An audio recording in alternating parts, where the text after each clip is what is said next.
Mhm. Good Whoa. afternoon. This is wonderful. Good to see you all joining. Hi, Joni. Hello, how are you, Tom? Good Hi, everyone. afternoon. Good. Good afternoon to you too. Welcome. Thank you. Good Hey, to be. Eric. It is good, isn't it? And It Bruce. Sweet. Hi, Sunny.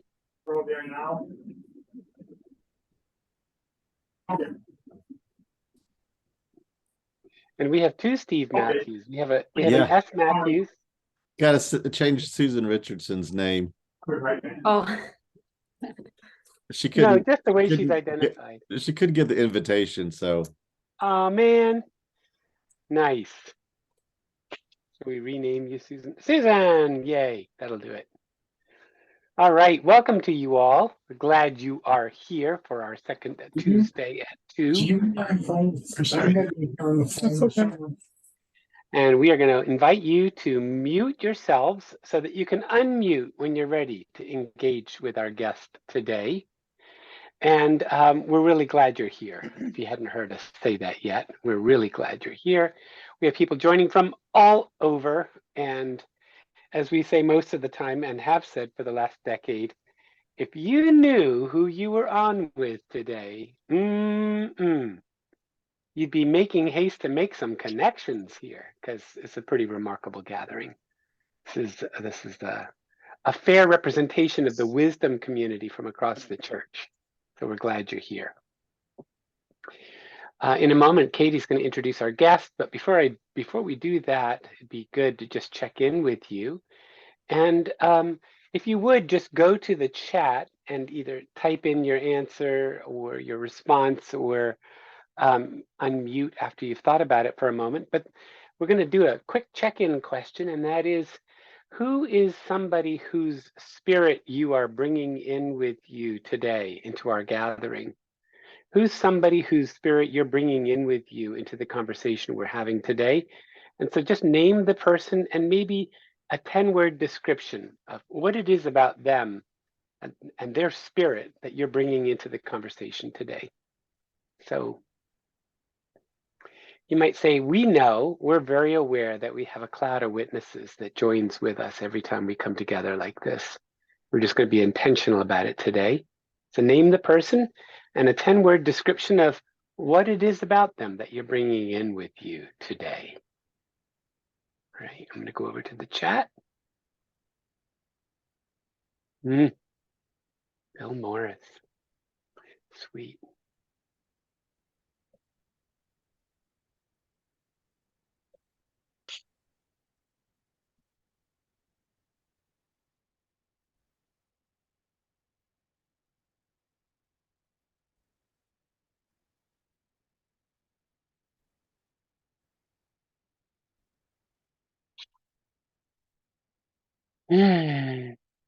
Oh, lovely. Yeah, that's beautiful. Thank you for bringing Steve Charleston. Nice. Joanne, we welcome you regardless. Thank you for joining us even by phone on the road, but no worries about being muted and off video. We're glad you're here. Sweet. Ha! This is lovely. What an amazing gathering we have around us today. It's a real Book of Hebrews style cloud of witnesses, isn't it? Pretty amazing. Well, thank you. So in the spirit of this gift that you're sharing with us, we hope that you will bring their essential gift with you into the conversation and that you would hear with the ears of your heart and speak only the truth you know in that same heart in the presence of these who are with you in this conversation today. It's a real gift. All right. Katie, I invite you. great. It's good to see you all.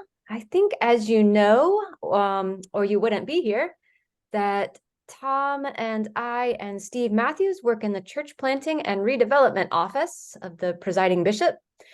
And a lot of our goals and our work around building these networks of relationships, of people who are lending courage and supporting one another, has been to notice that there's kind of a blurry line between church planting, which is starting something new from scratch, and redevelopment. So taking a community that already exists and helping it evolve into something new. Sometimes those things overlap, sometimes there's vast differences. But this fall, we've really begun to try to bring together our church planters and redevelopers on these second Tuesday calls.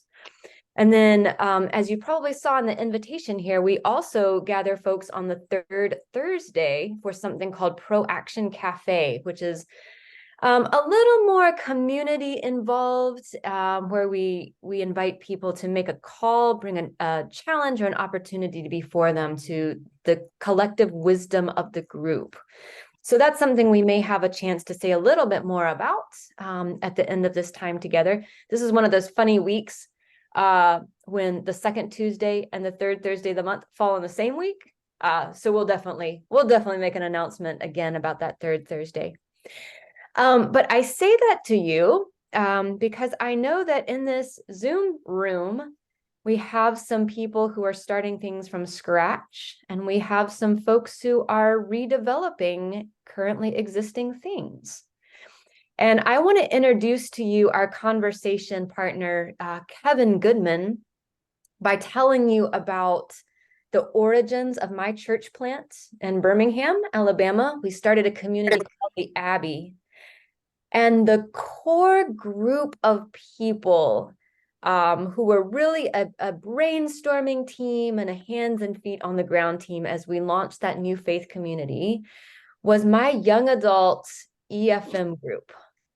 If you haven't heard of EFM, it's an acronym for Education for Ministry. It's a 4-year, pretty scholarly program out of Swanee, University of the South, wherein lay people come together and they study. The first year is devoted to the New Testament, Old Testament, Hebrew scriptures. Second year is New Testament. Third year is a church history book that's like literally that thick. And then the fourth year is Christian theology. And we had 12 young adults in their 20s and early 30s who went through that program and graduated. And it just kind of reminds me that one of the intersections when we're talking about starting new faith communities, redeveloping existing ones, is this issue of Christian formation. And how are we really developing and forming lay leaders, not just to arrange flowers and not just to polish silver. Those are very important things, but not just to do those things, but to do the work of starting new communities, to do the work of church planting, to do the work of evolving existing communities from ones that are really clergy centric to communities that are lay led and supported by clergy. So EFM is only one of probably many tools to do that. But sometimes I get kind of confronted with church planters about how little we actually talk about the specifics of how we do that forming. And so I do want to introduce you today to our conversation partner, Kevin Goodman. Just a few short months ago, he became the new executive director of EFM. He served churches. He's an Episcopal priest in Diocese of Chicago, and is really becoming a friend. So I'm going to turn it over to you, Kevin. You may want to say a little more about EFM, but then I know you have a plan for us as we talk about this a little more. Thank you, Katie. And it's truly a pleasure to be with you all and to be invited to be in your midst today. And I'm looking forward to what I hope will be my hope for us is to do a little theological reflection together on Christian formation. Just a little background, I was a television producer for 18 years before I became an Episcopal priest. But I became involved with EFM in 1989, the year I graduated from college. And I have been a mentor in EFM every year except for the 3 years in seminary. And I was once ordained. I was a homeless pastor for 5 years, where I led a homeless youth congregation of 900 kids who were homeless in the city of Chicago. And then I became a vocational interim. So my job was to go and work with the congregation for 1 year or two to prepare them to welcome a new rector into their midst. And I did that to 6 congregations in Chicago, and I used EFM principles to always organize how we went. Katie invited me here this morning, this afternoon, it's been one of those days, to talk about formation. And in EFM, we use, how many people have done EFM? I can't see everybody now. Let's see, yeah, okay, that's all right. For some reason, I'm only seeing myself, which I can't stand. Yeah, so I'm grateful to be here with you all, and I'm going to lead us through a little theological reflection, and hopefully after that, take time to open up for conversation and talk about your ministry context. But EFM, it basically takes its organization skills from the earlier followers of Christ. We were followers of the way. We were small groups that gather in homes like early Christians. We get together and remember what Jesus said to us. We recall his love for his friends with a small meal, or in the case of EFM, worship together. And we prepare, hopefully together, through concrete action for ushering in God's kingdom. And EFM evolved from the 70s when the Episcopal Church, if you all remember, we had the zebra books, we had the orange books, we had the purple books, and we were doing prayer book revision. EFM came out of that culture of how do we prepare all people for their ministry, with the theology of the prayer book of 1979 being that all baptized Christians are ordained for ministry. And when I tell that to the seminarians up here in Swanee, it makes them a little nervous.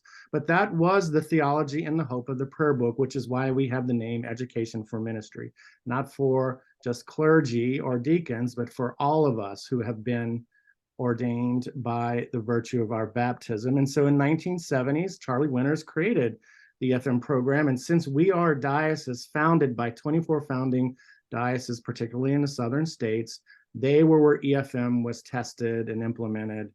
And my mother was in the first group in Louisiana, led by my priest, Bill Morris, in 1976.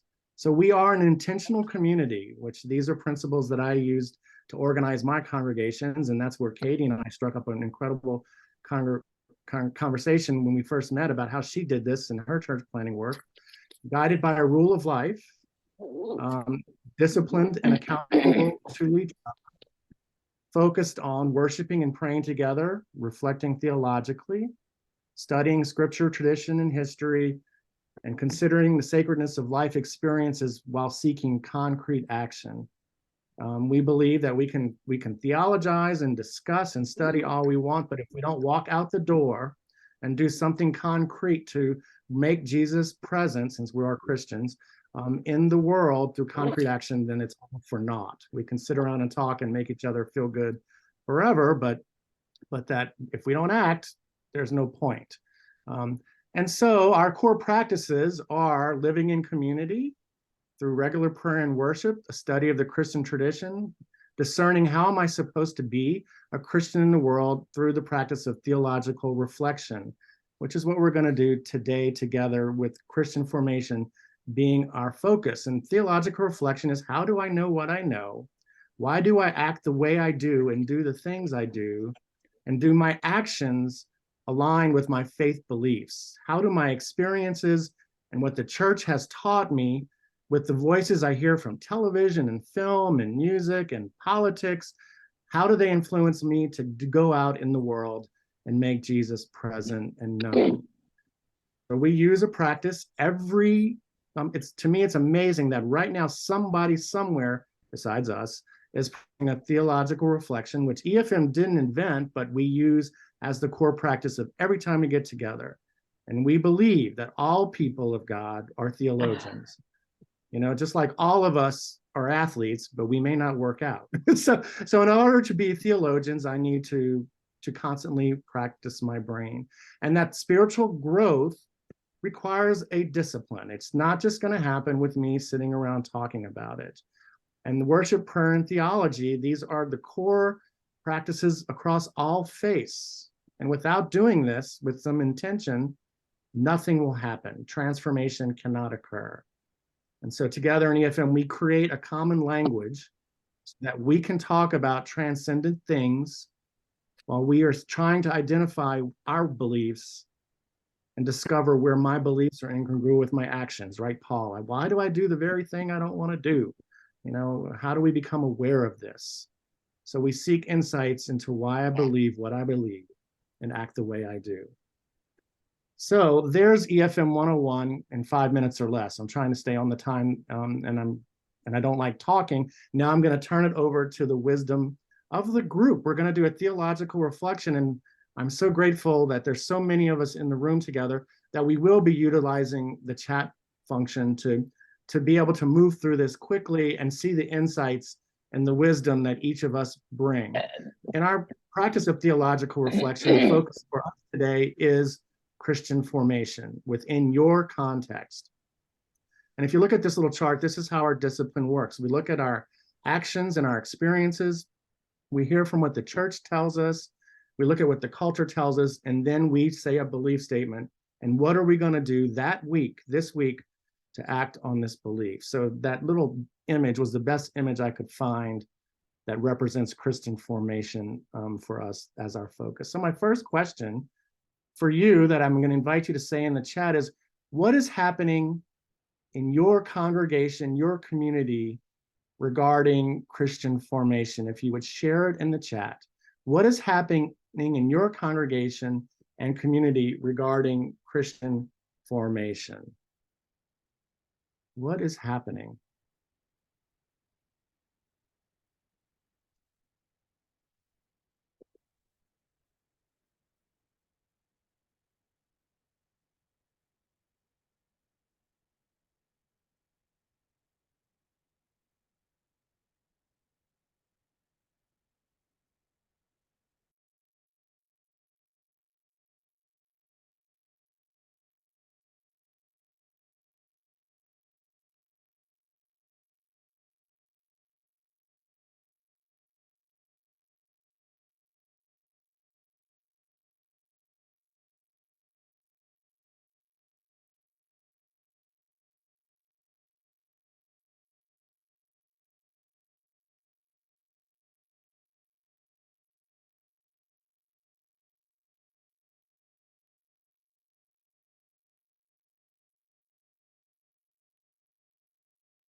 As our colleagues continue to share in the chat, I'll invite one or two people who may want to speak or unpack what they shared in the chat about what is happening within your congregation regarding formation. Anyone who would like to speak to what they shared.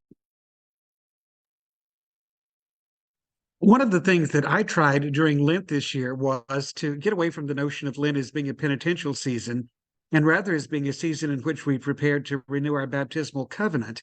And so we spent time each Sunday during Lent, during the first part of the sermon, exploring sections from the Catechism, from the Book of Common Prayer, talking about the ministry of the baptized. And to my great delight, people became very engaged with it. And I was pleased with the result.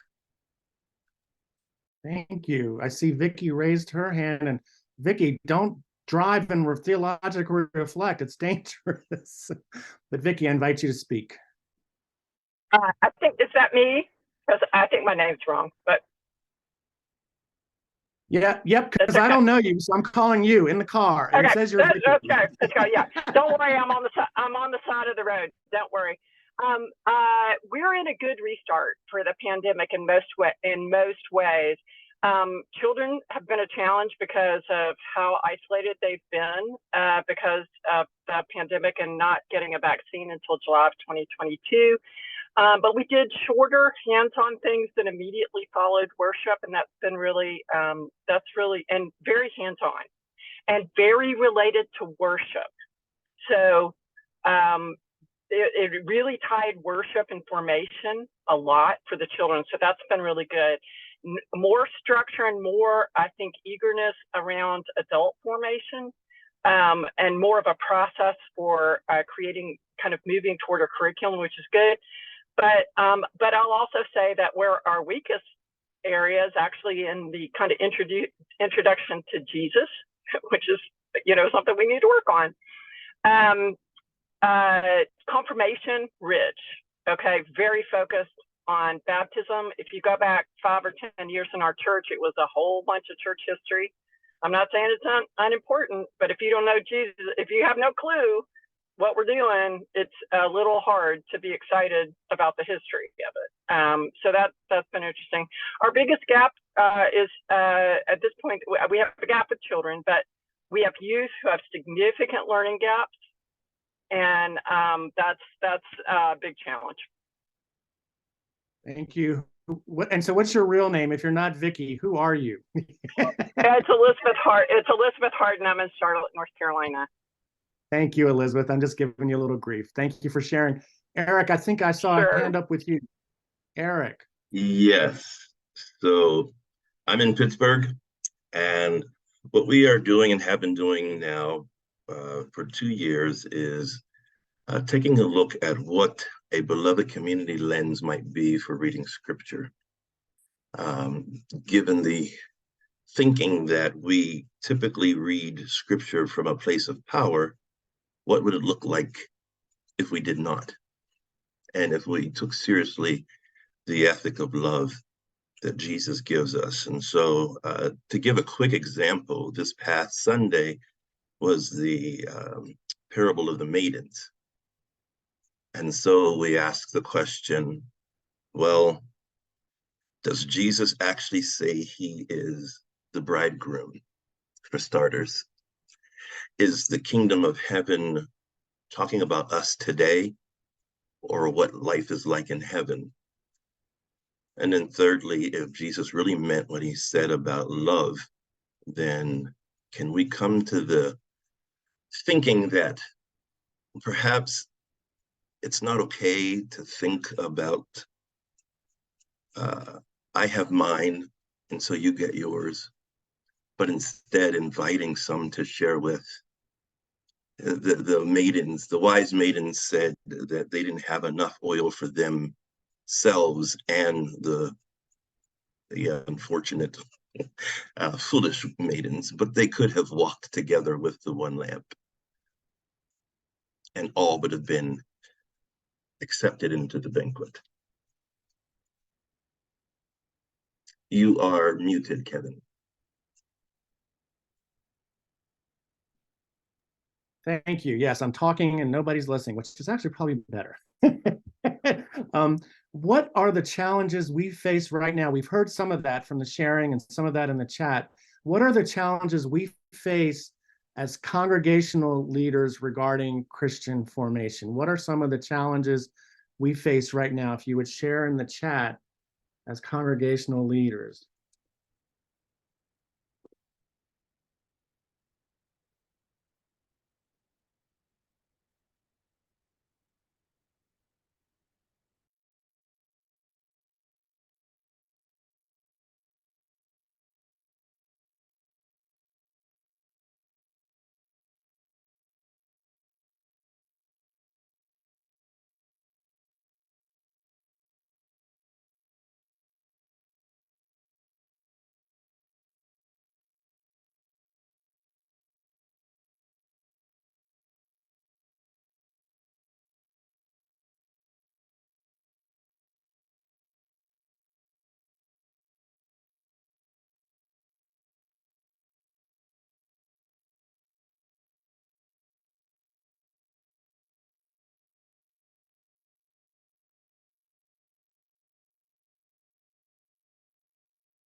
Yeah, as an interim, as you all continue to share your challenges as an interim, it was hard to even get people to admit these were the challenges and point them out without creating a culture of shame. So we had to get over that too, so that we could have honest conversations.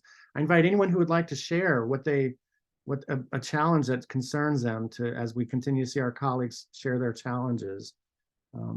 Anything you'd like to unpack that you put in the chat.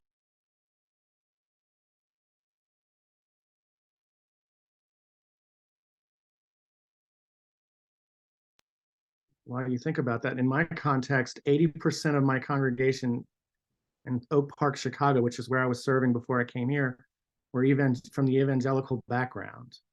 And how, what, and I believe, although I could be wrong, I'm old, but I believe being an Episcopalian is part of our identity and all that brings with it. And so how could I form these people in an Anglican tradition faith that's appropriate for the 21st century? I found really, really challenging. Anyone else have anything that's challenging or an insight that may be helpful for us? Julie, was that a hand raised or am I seeing things? No, it was a hand raised. I was looking at the bottom trying to figure out how to do the little icon and I couldn't figure it out. So I just put my hand up. I work with a lot of bilingual youth whose parents are from Central and South America. And the youth come to me with no faith formation having happened in their homes. And so it's a blank slate, which can be a really great opportunity. But when I am charged with having them for a very short amount of time to do some formation, it's really challenging to try to figure out what kind of priorities. Yeah, it's a challenge. So we basically focus on Christian practices, prayer, service, worship, building community, beloved community. And that's kind of all I can do, studying a little bit of scripture, but it's really hard to just start from scratch. And that's a lot. I mean, you did a list of 5 or 6 things, but that's a lot, even within each of those things. David, I see your hand up, and then Deb, I see your hand up. David, what would you like to share?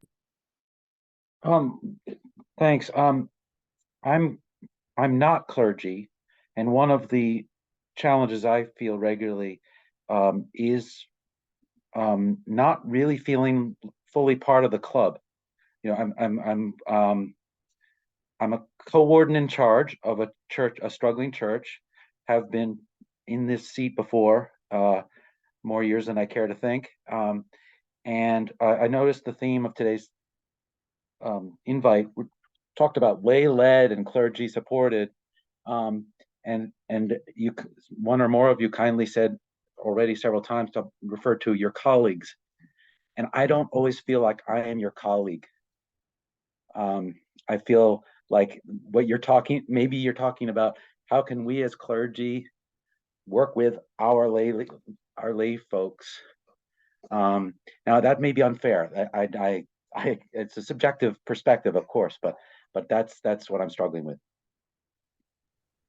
Yeah, David, thank you for that insight. And clericalism is a challenge, and it is, I believe, it's part of our culture. And what do we do about it? Yeah, and that we have failed. Well, I believe. Let me speak for myself. I can't speak for the church, but I believe we have failed to live into the theology of the 79 Prayer Book. Like, you know, and one of the biggest criticisms we get, education for ministry. Well, I believe we've created a culture of a very limited definition of what ministry is. I may be a minister as a janitor. I mean, this is my ministry. I am keeping the world clean. You know, but we've narrowed it down. I believe we've narrowed it down. David, thank you for that insight. Deb, I saw your hand up. What would you like to share? First of all, I'd like to thank David for his insight because yes. I think what first came to mind and what I put in the chat was around both the challenge being both folks' unwillingness or not understanding why such formation is important, but also, and probably for me more important than that, I have a whole lot of folks, especially youth and young adults, who are asking, but getting the institution at various levels to commit to, you know, what that means long term if there are, say, only 2 youth in a room at a time. You know, it doesn't look like there's a lot, and yet 2 youth in every room all the time adds up. And so I think that's, for me, is recognizing the not just the yearning, but the actual requests that are happening in a way that we can then, give them what they need. Thank you. Thank you, Deb. For the sake of time, I'm going to skip us to the final question in this section. What is worth celebrating currently in the world of Christian formation? What is worth celebrating currently in your world of Christian formation? If you would share that in the chat, and then we have about 15 minutes left until I open it up, and I'd like to get us through a little bit more of the process just to hear more insights and glean some stuff. What is worth celebrating in the world of formation within your context?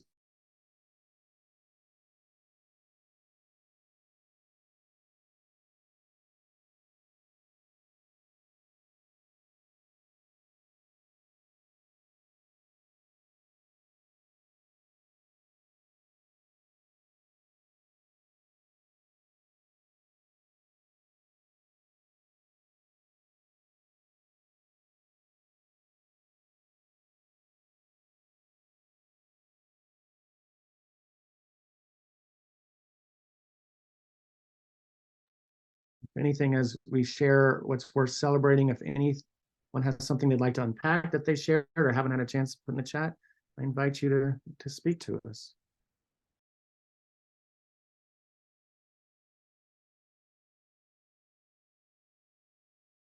As you think about that a little, for me and within my context, there was a thirst, but how with limited resources, I was always feeling challenged with resources. How with limited resources can I quench this thirst that could realistically get us the biggest bang for our buck, for the lack of a better metaphor, which I apologize for the resources that we currently had. Yeah. Anyone else have something to share, but it's worth celebrating? There was a thirst. Melody, thanks for raising your hand. Right. I've noticed that there is a deep thirst for spiritual nourishment. And we've begun doing retreats before Lent and before Advent. And because of other situations, we had our retreat for Advent last Saturday. We expected 15, 40 came. It was an amazing revelation to see and to hear people deeply going inside themselves and thinking of ways that they can make this coming holiday season truly holy for themselves. And so I think more opportunities like that within small groups in our church, not just retreats, but building those small communities of prayer and connection to God are so important. Thank you, Melody. Suzanne, thank you for raising your hand. One of the most exciting things we've had happen in recent weeks, we are working, I'm working with a group of Karen Burmese immigrants who have been part of our parish for a number of years, and kind of identifying what the form of their worship and their church is going to take. But we also have, we're here in St. Paul, but we also have pockets of Karen Anglicans in other parts of Minnesota. And so we have done visits to these communities that we have a group that will go down from our Karen family here in the Twin Cities to some of these other outstate communities and have evening prayer in homes on a Saturday evening, and then typically visit another Episcopal parish that's in the area on Sunday morning together. And this last trip about 3 weeks ago, Most of these communities are meat processing facilities, and that's the kind of work that these people have. And everybody, because of the time of year, is on these kind of required 6-day work weeks.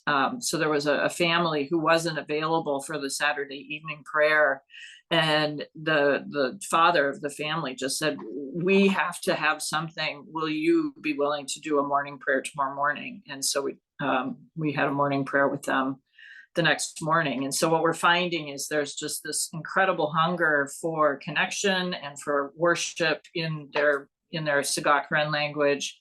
And we'll be doing these visits now, I think, probably at least quarterly, and we may find that we want to start doing them, more frequently to build community across these, kind of 2-hour drive differences. Thank you, Suzanne. I'm going to move us to the tradition source. We've been working in the action experience source. So thank you for that.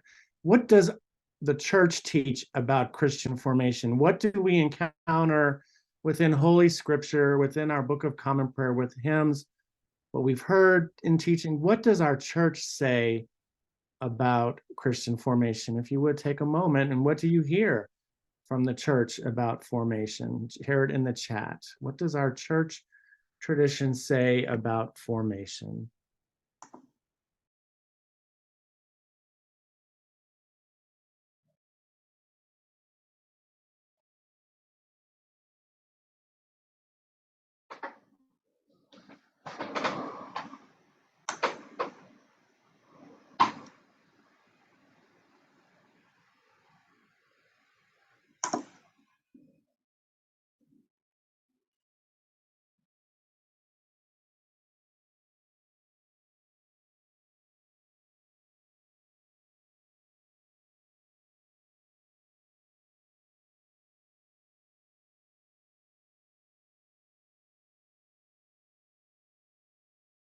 What do you hear in our Book of Common Prayer and our Holy Scriptures and the teachings of the church?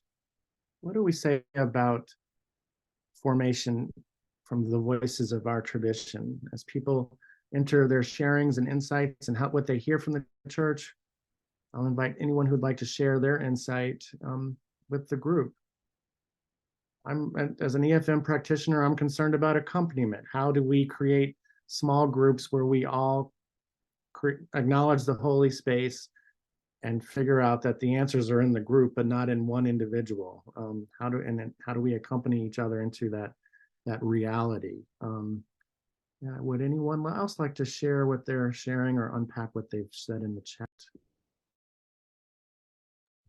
I'm sorry I'm going so fast. I have about 7 more minutes. So I'm trying to get us through this little TR. Yeah. We'll give you 12, Kevin. I worked in television. You give me a sign like that and I'll know it's time to wrap it up. Okay. We'll give you till 10 till. Okay. Would anyone like to share what they've shared in the chat?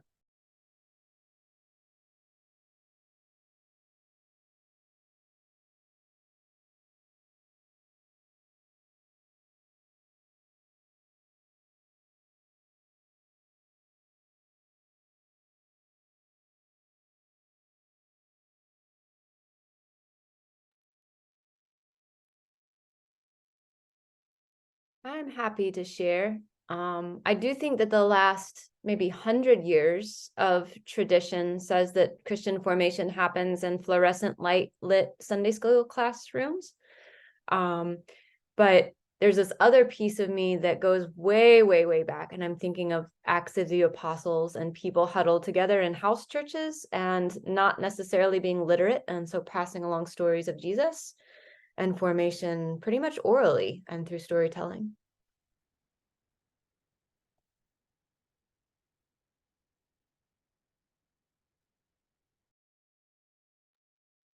Thank you, Katie. Anyone else?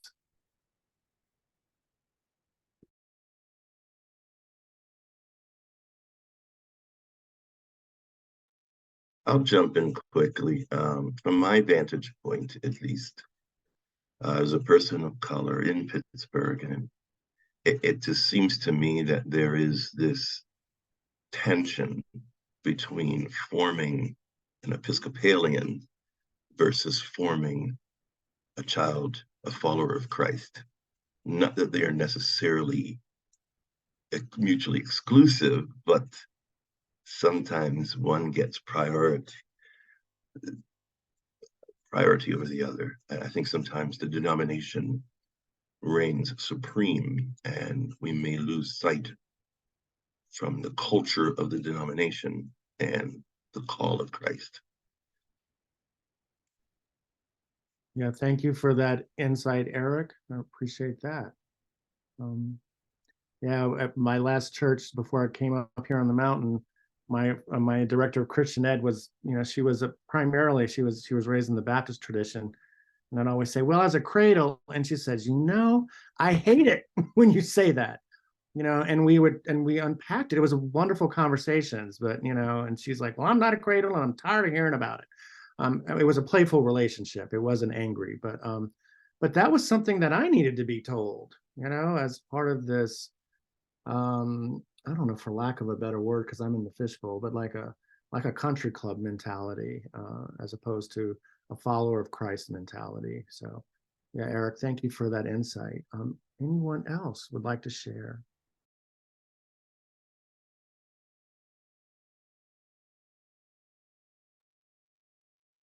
Thank you for what you shared in the chat.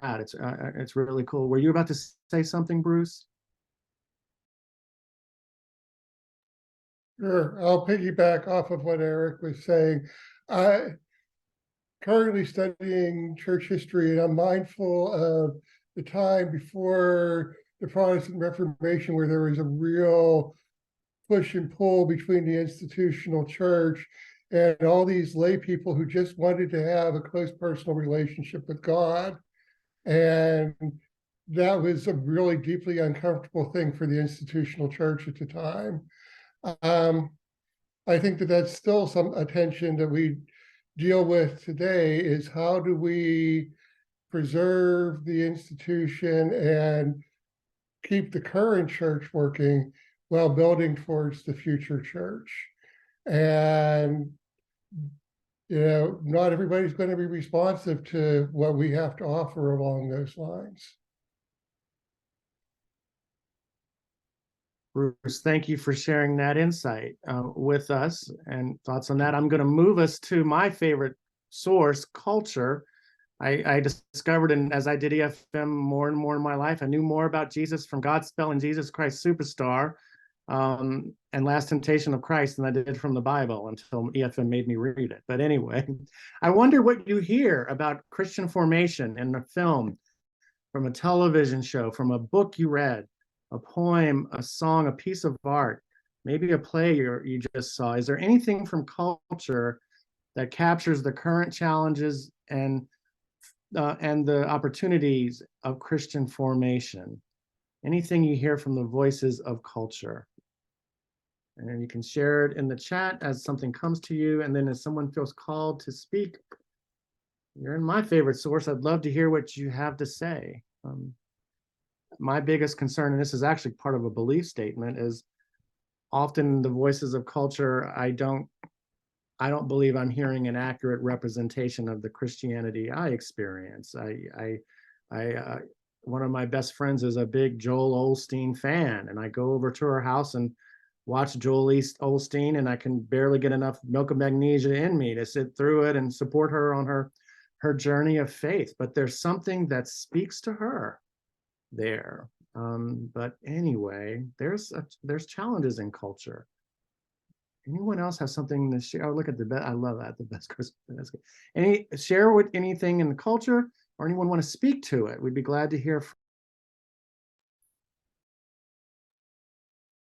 I learned a lot from Kate Bush too, who had a renaissance thanks to Stranger Things. But I learned a lot about God from her music. Anybody else? I see Vicar Dibley, a great show.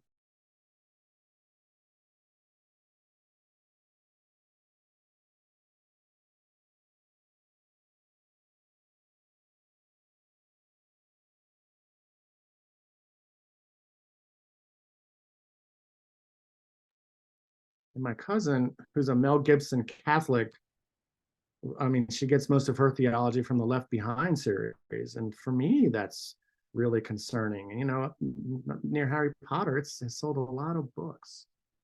What else do we say about culture, about how we're forming people or what we see as a challenge?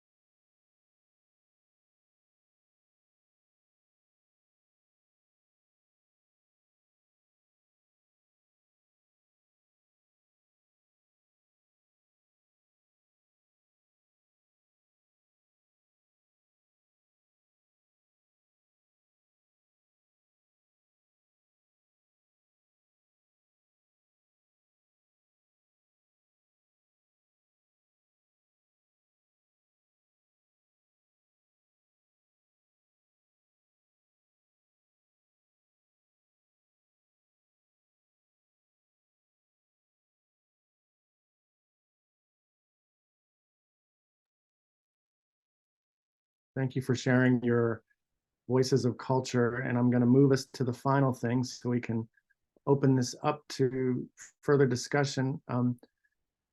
The final thing we do in EFM when we do a theological reflection is to come up with a belief statement. So I invite you to consider this for our final work in the chat. In the world of Christian formation, I believe what? In the world of Christian formation, I believe what? So I will do what? And it could be something so simple as pick up a book, or something so difficult as inviting others to help lead in our congregations. So to wrap up our time together with the theological reflection, in the world of Christian formation, I believe what? So I will do what?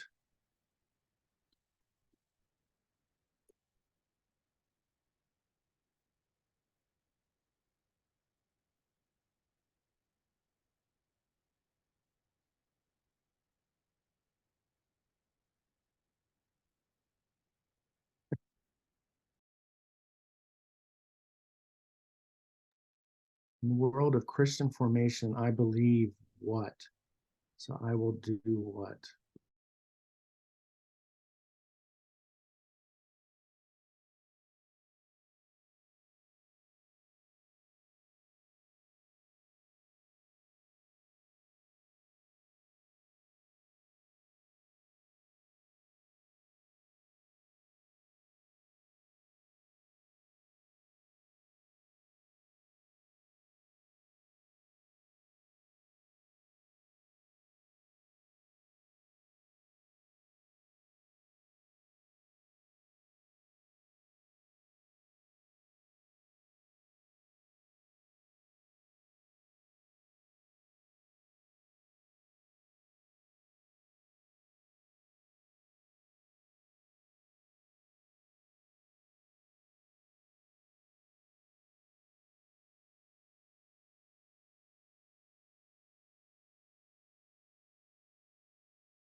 So as we conclude sharing our belief statements, I thank you for this time and allowing me to share a portion of EFM that means the world to me. I pray we learned a little something from each other's voices, and I'm really grateful to have been invited here. So Katie, I'll turn it back over to you, but thank you all for sharing a reflection with me. I really appreciate it. Thank you so much, Kevin. So we've got about, I'll say we have about 5-6 minutes here for just a little debrief. If there are some sort of observations about what Kevin just led us through, or questions that are lingering that you have for him, this is an opportunity to ask and share a little of that.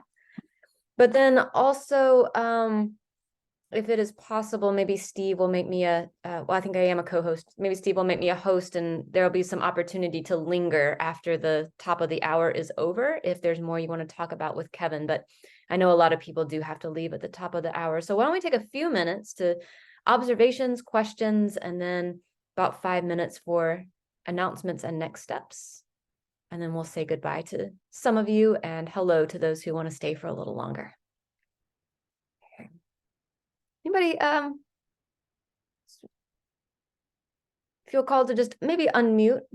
You have a question or just an observation about this process, or maybe some spark or a new possibility of how, I don't know, how EFM may have a voice or a role in your faith community and Christian formation. Yeah, I'm happy to answer questions about EFM too, if that's beneficial to the group, but only you all know.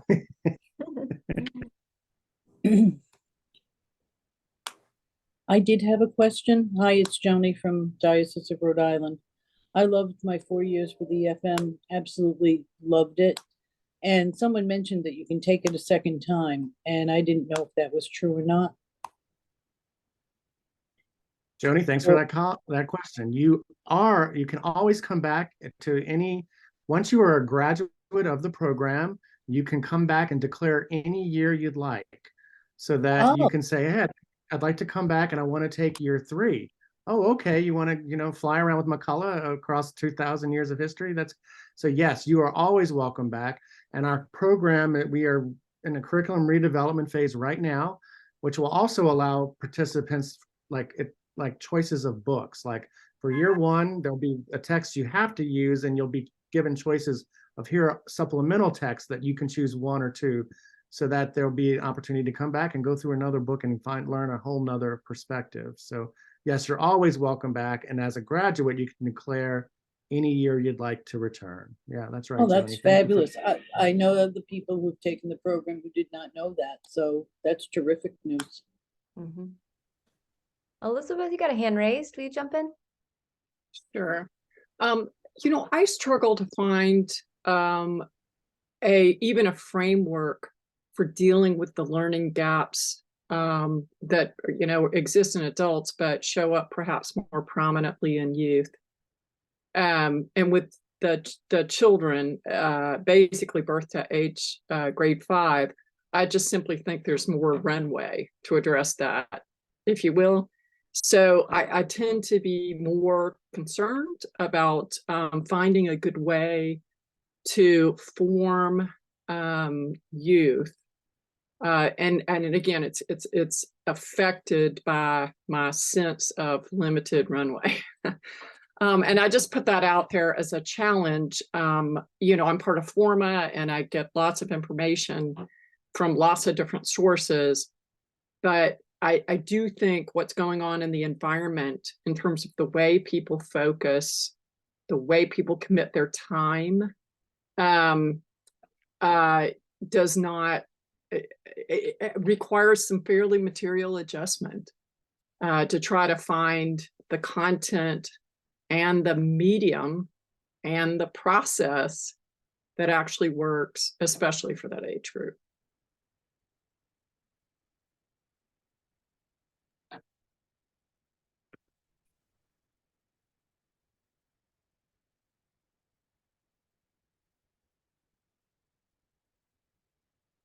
I will say maybe specifically of EFM.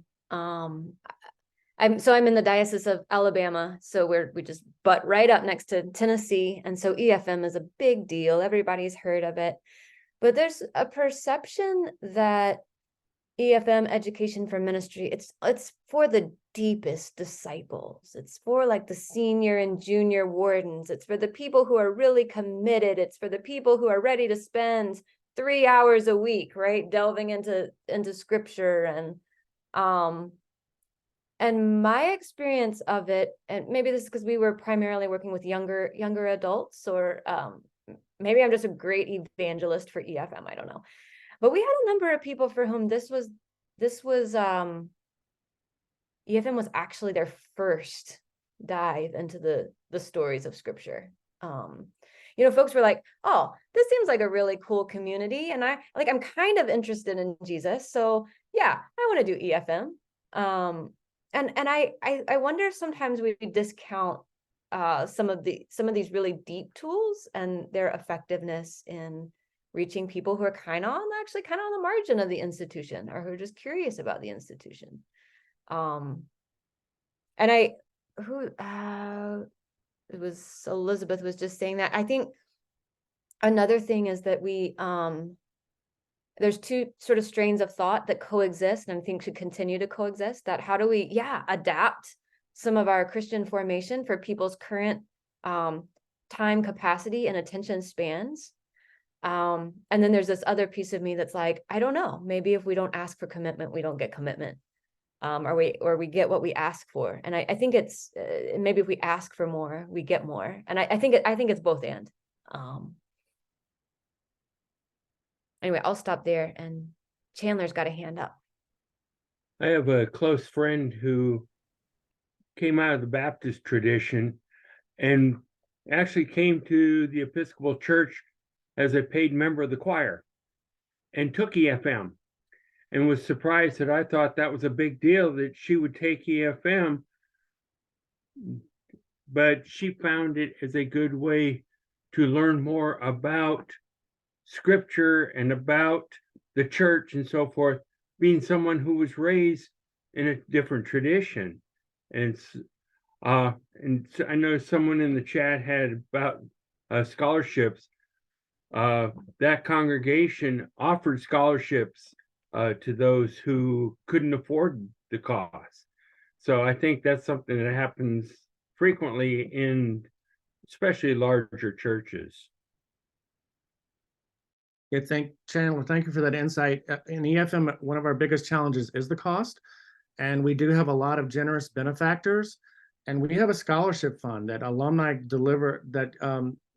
donate to monthly. I'm not allowed to use the word pledge by the development office, but they pledge to the EFM program.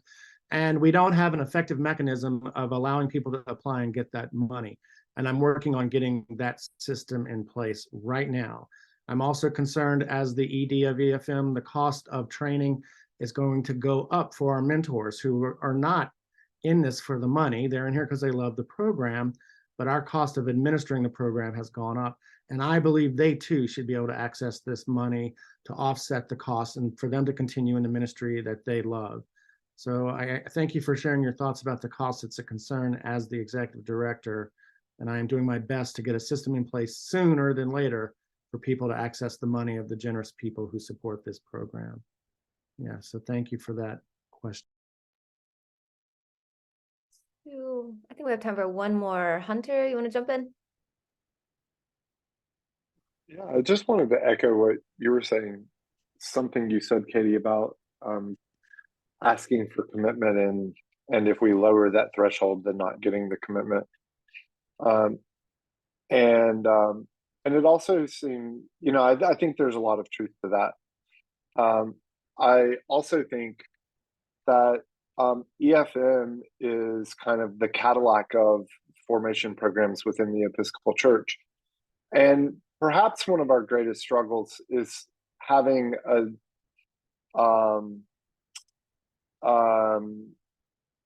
really well-developed way of just teaching basic Christian doctrine.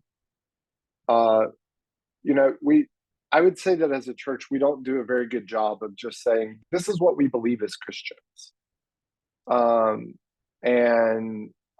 So how do we help people who are unchurched, who don't have exposure to those sacred stories, to just know what it means to be a follower of Jesus? And I think that's a pretty big struggle for our church right now. We want everyone to show up already formed and already ready to reckon with our nuanced intellectual wrangling with things.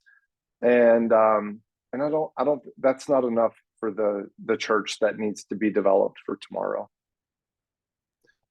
Hunter, thanks for that insight. At EFM, I can speak to, we're developing short courses, so for someone who can't commit to the 4-year program, they can commit to a 1-year program.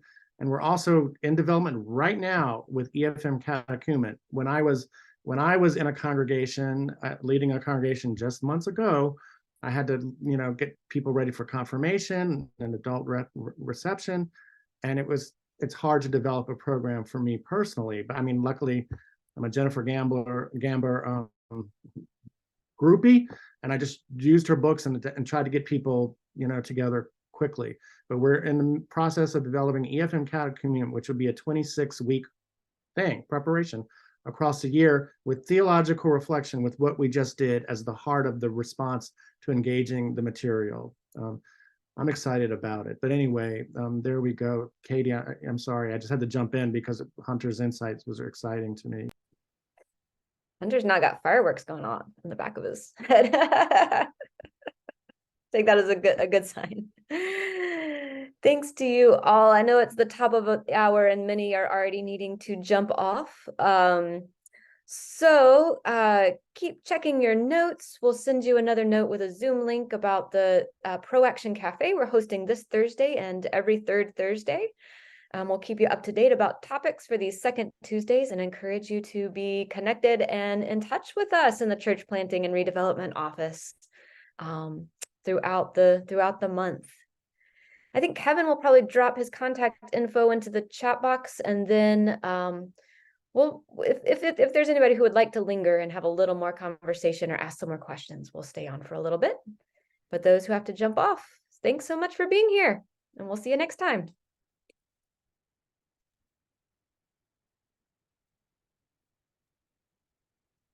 So I'm wondering, Kevin, there was a slide before the why is theological reflection core practice. There was a slide right before that. Can we see that again?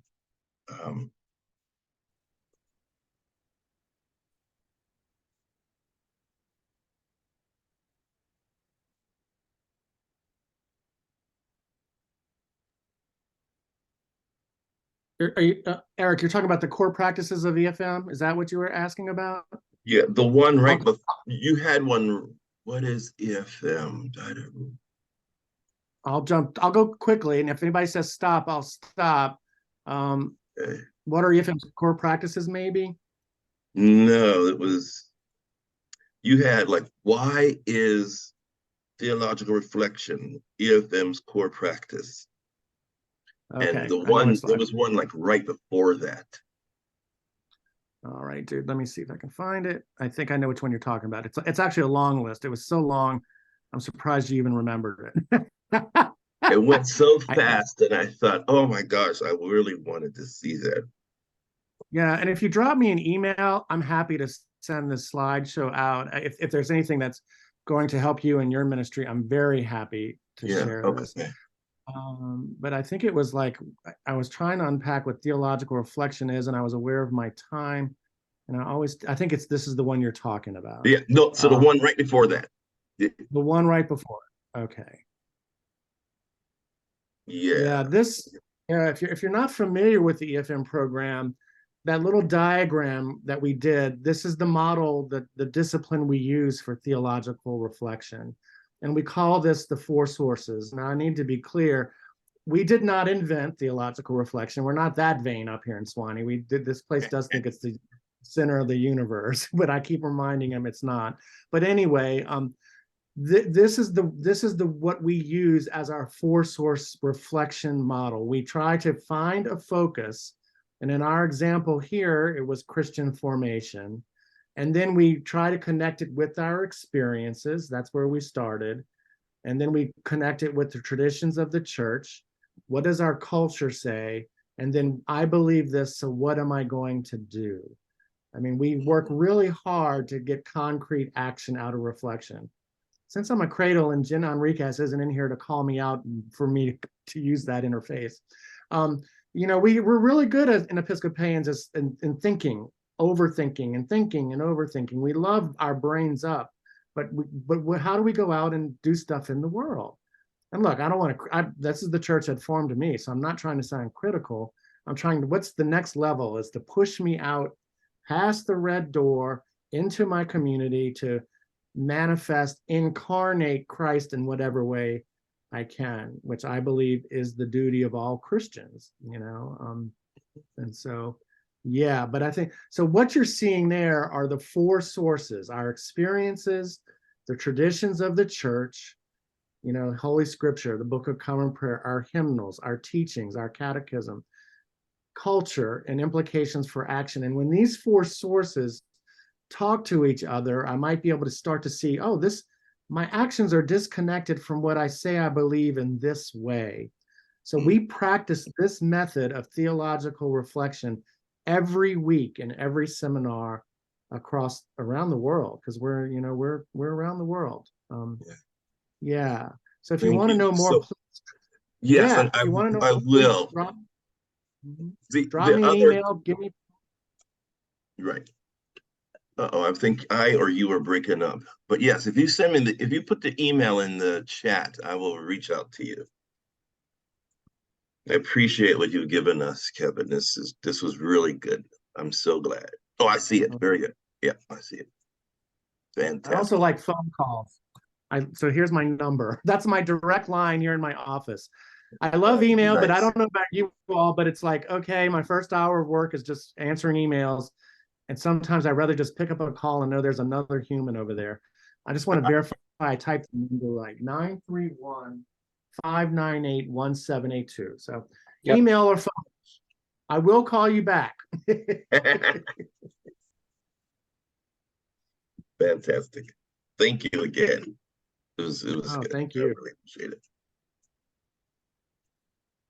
Thank you, Kevin. That number again, please? I will. 931-598-1782. Yeah.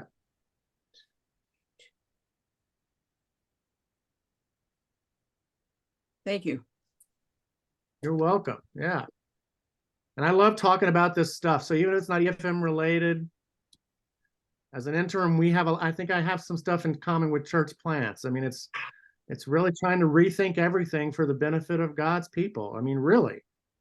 And, I come with a little more baggage than others. And so that's even harder, like to move my baggage out of the way so that we can really figure out what we're supposed to be doing together. Yeah. What you presented to us today is very useful so I'm also the canon for Our Beloved Community Initiatives.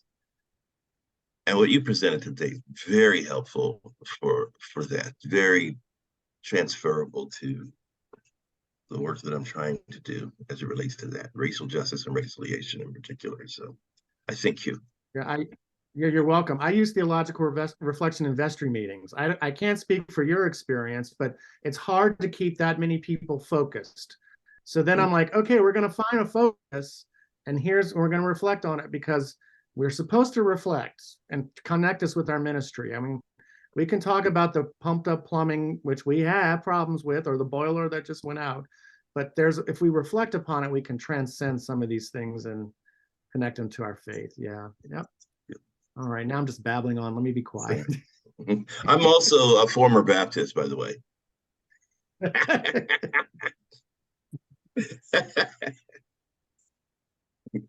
Bruce, did you want to say something? Sure. One of the things that I think about a great deal is, the issue of the close nuns and duns and all that sort of stuff, and how to get those guys involved in the church. And I think part of it goes back to what Katie said at the beginning about storytelling. The folks who are not part of the church are still desperately in need of being part of a community and feeling like they're making a difference in the world. All the literature, confirms that, and it is what it is. So, looking at that EFM 4-step model, you've got people bringing their own experiences to the table, and then bringing into church, and then winding down to taking it back out into the world again.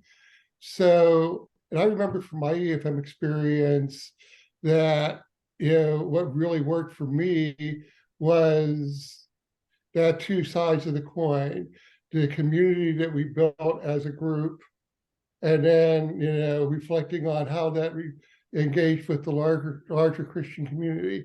So I'm thinking that maybe with the nuns